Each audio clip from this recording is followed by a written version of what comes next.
al-Adha is a celebration which takes place on the 10th of Dhul Hijjah. It marks the end of the Hajj pilgrimage and the beginning of the ritual of Qurbani.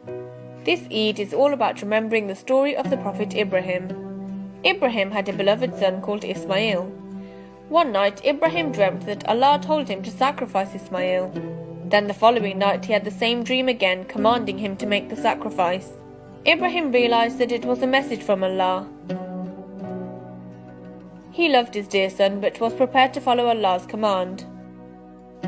Ibrahim took Ismail to Mount Arafat and told him about Allah's command in his dream. Ismail was such an obedient child that he was prepared to be the sacrifice. Then Allah sent down a ram replacing Ismail, who remained unharmed. Ibrahim was shocked when he heard a voice which told him that Allah looks after his faithful followers, and as faithful followers of Allah's command, Ismail's life had been spared.